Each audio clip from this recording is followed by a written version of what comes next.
বাড়িতে আজকে সরস্বতী পুজো করা হবে, তো সব কিছু আমরা রেডি করে নিয়েছি। ওর বাবা এখন হলুদ মেহেদিটা রেডি করে নিয়ে আসবে, তারপর পুজোয় বসবে। আর এদিকে আমি কার্তিককে ভোগ লাগিয়ে দিয়েছি। আর এই যে দেখুন পুজোর সাজ সমস্ত। এখানে বাড়ি থেকে পুজো টুজো সেরে প্রসাদ খেয়ে তারপর আমাদের ক্লাবে পুজো হচ্ছে, ওখানেও দেখতে যেতে হবে। তো যাই হোক, পুজোটা হয়ে যাক ভালোভাবে। 10টা বেজে গেল, 10:30টার মধ্যে পুজো কমপ্লিট করতে হবে। আর কিছু বাকি আছে নাকি একটু চেক করে নিই, তারপর পুজো শুরু করে দেবো।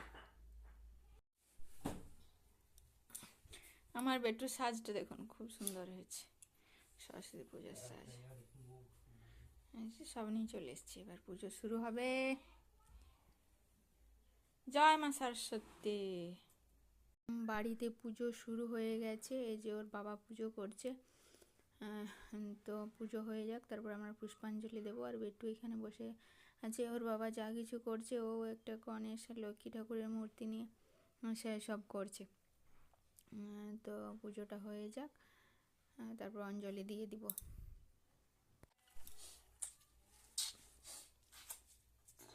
ঘরটার উপরে দেবে, বইয়ের উপরে দেবে না। না এইখানে যেখানে করেছি সেই মাম্মা কি দাঁড়াও না, মাম্মা কি না এই তো ফুলে দিই, তুমি তোলা না আমি ধরব। দিচ্ছি দাঁড়া দিচ্ছি। ঠাকুর পুজো চলছে আর দাঁড়া না।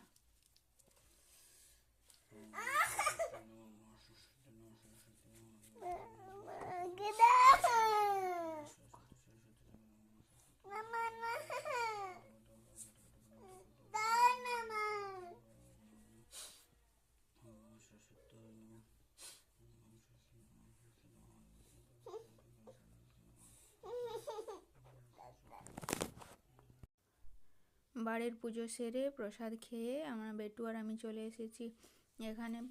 পুজো প্রায় হয়েই গেছে, যে যজ্ঞ হচ্ছে। তো যজ্ঞ হোক, পুষ্পাঞ্জলিটা একবার হয়ে গেছে, আরেকবার হবে। তো যাই হোক, পুজো হোক ভালোভাবে।